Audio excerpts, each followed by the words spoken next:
21 जुलाई 1969 हम इंसानी सभ्यता का एक सबसे ऐतिहासिक दिन था।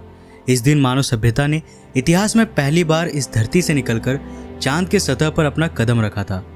नील आर्मस्ट्रांग तथा बज एल्ड्रिन यही वो व्यक्ति थे जिन्होंने चांद पर अपना पहला कदम रखा, और इनके साथ ही एक और एस्ट्रोनॉट भी थे, माइकल कॉलिंस, जो अपोलो 11 के ऑर्बिटर में बैठे थे और चांद का चक्कर लगा रहे थे। ये स्पेस मिशन नासा के द्वारा कराया गया था और ये स्पेस मिशन में गलती की कोई गुंजाइश नहीं थी। नासा का ये मून मिशन पूरी तरह सफल हुआ। अपोलो 11, जैसा कि इसके नाम से ही पता चलता है, ये 11वां अपोलो मिशन था जो कि सक्सेसफुल हुआ था। इस मिशन को लाइव टेलीकास्ट किया गया था और करोड़ों लोगों ने इस ऐतिहासिक क्षण को देखा। परंतु क्या हो अगर ऐसा कुछ हुआ ही नहीं था? मतलब संयुक्त राष्ट्र अमेरिका ने असल में नकली मून लैंडिंग की थी? क्या सच में अपोलो 11 महज एक झूठी कहानी थी जिसे नासा और यूएस गवर्नमेंट ने मिलकर लोगों को बेवकूफ़ बनाने के लिए गढ़ा था? आइए जानते हैं आज के इस वीडियो में। तो वीडियो को आगे बढ़ाने से पहले क्या आपने हमारे नए चैनल आई एम कौशिक को सब्सक्राइब किया? अरे नहीं किया तो फटाफट सब्सक्राइब करो, लिंक आपको डिस्क्रिप्शन में मिल जाएंगे। तो जाओ और फटाफट सब्सक्राइब करो, वहाँ हमारे लाइव वीडियोस आते रहते हैं, तो फटाफट सब्सक्राइब करो। तो हेलो गाइज, मैं हूँ कौशिक। चलिए शुरू करते हैं आज के इस एपिसोड को। तो किसी भी कॉन्स्पिरेसी थ्योरी के बारे में बात करने से पहले आइए पहले जानते हैं अपोलो 11 के ऑफिशियल जानकारी को। अपोलो 11 नासा के अपोलो प्रोग्राम का 11वां स्पेस मिशन था और 5वां मैन्ड मिशन था। अपोलो 11 को 16 जुलाई 1969 को सैटर्न V रॉकेट के जरिए फ्लोरिडा के कैनेडी स्पेस सेंटर से लॉन्च किया गया था और 20 जुलाई 1969 को अपोलो 11 का लूनार मॉड्यूल चांद के सतह पर सी ऑफ ट्रैंक्विलिटी नाम के जगह पर लैंड हुआ था। अपोलो स्पेसक्राफ्ट मुख्य रूप से 3 भागों में बटा हुआ था।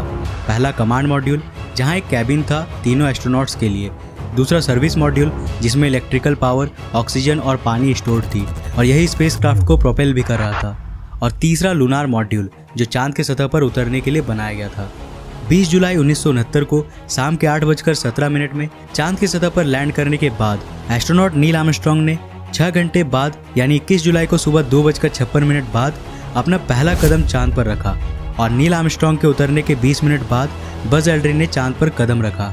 नील आर्मस्ट्रांग और बज एल्ड्रिन ने चांद के सतह पर करीब 21 घंटे और 30 मिनट का समय बिताया था और फिर 24 जुलाई 1969 को वे तीनों एस्ट्रोनॉट्स वापस धरती पर आए थे।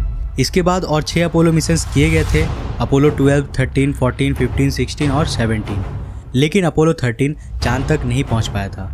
बाकी के सारे मिशन सक्सेसफुल थे, परंतु इसके बाद दौर आया इन मिशंस को झुठलाने का, इन पर प्रश्न उठाने का। कुछ लोग नए नए सबूत पेश करने लगे अपोलो 11 मिशन को फेक साबित करने के लिए, खासकर रशियंस। एक रशियन थ्योरिस्ट एक्टिविस्ट यूरी म्यूखिन ने तो अपना सारा जीवन बिता दिया अमेरिका के अपोलो प्रोग्राम को फेक साबित करने में। परंतु क्या वाकई में नासा ने कभी चांद पर इंसानों को नहीं भेजा था? क्या ऐसा हो सकता है कि चांद के जिन क्लिप्स को हमें दिखाया गया था वो असल में धरती में ही रिकॉर्ड किया गया था? आपको क्या लगता है? इस वीडियो को यहीं पॉज करके नीचे कमेंट करके बताएं कि आपके ख्याल से मून मिशंस फेक थे या रियल।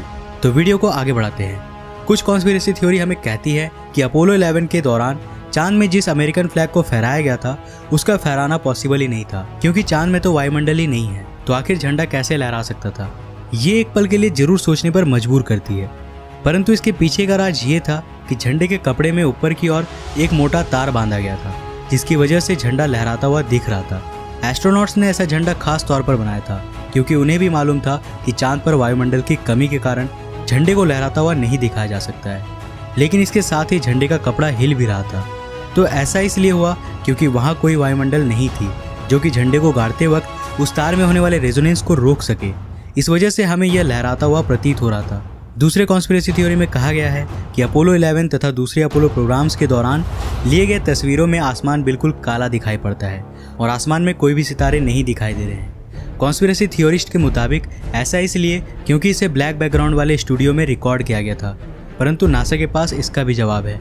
नासा के अनुसार ऐसा इसलिए हुआ था क्योंकि चांद के जिस जगह पर अपोलो 11 को लैंड कराया गया था वहाँ दिन का समय था, यानी आसमान में सूरज चमक रहा था और चांद का सतह सूरज की किरणों को अधिक मात्रा में रिफ्लेक्ट करता है।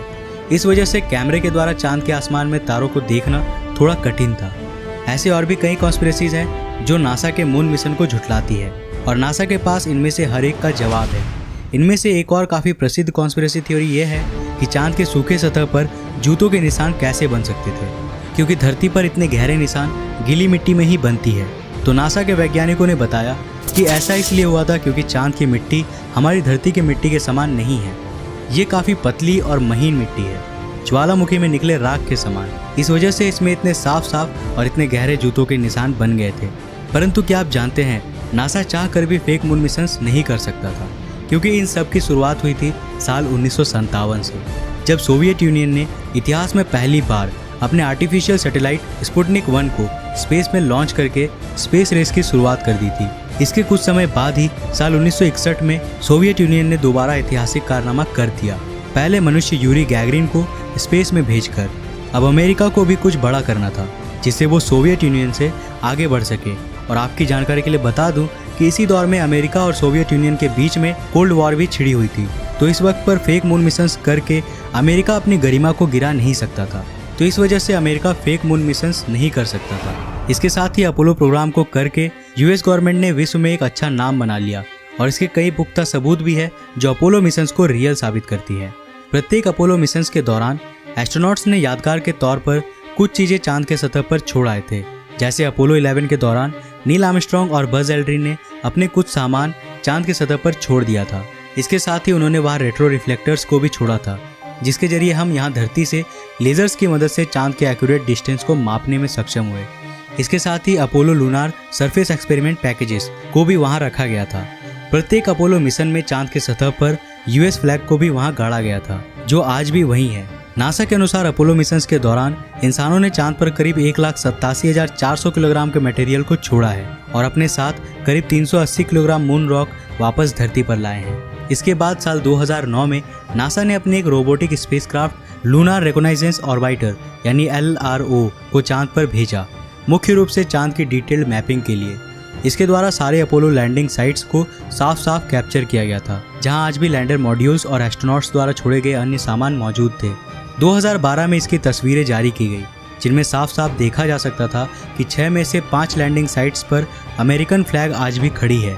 केवल अपोलो 11 के दौरान लगाया गया झंडा नहीं है, जो नील आर्मस्ट्रांग और बज एल्ड्रिन के वापस आते वक्त टेक ऑफ के दौरान रॉकेट के एग्जॉस्ट के कारण जल गया होगा। इसके साथ ही इंडिया के चंद्रयान 1 ने भी इन जगहों को कंफर्म किया है। और तो और जापान के सेलेना लूनार प्रोब ने भी कई ऐसी तस्वीरें ली हैं जो मून लैंडिंग को साबित करता है।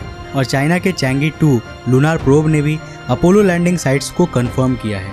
तो अब आप बिल्कुल देख सकते हो कि नासा के अपोलो मिशंस फेक नहीं थे। हाँ, बेशक हम उन लैंडिंग साइट्स को धरती से किसी टेलीस्कोप की मदद से नहीं देख सकते हैं, और ना ही हबल स्पेस टेलीस्कोप के द्वारा उसे देखा जा सकता है, क्योंकि चांद की सतह की चमक हमें ऐसा करने नहीं देती है।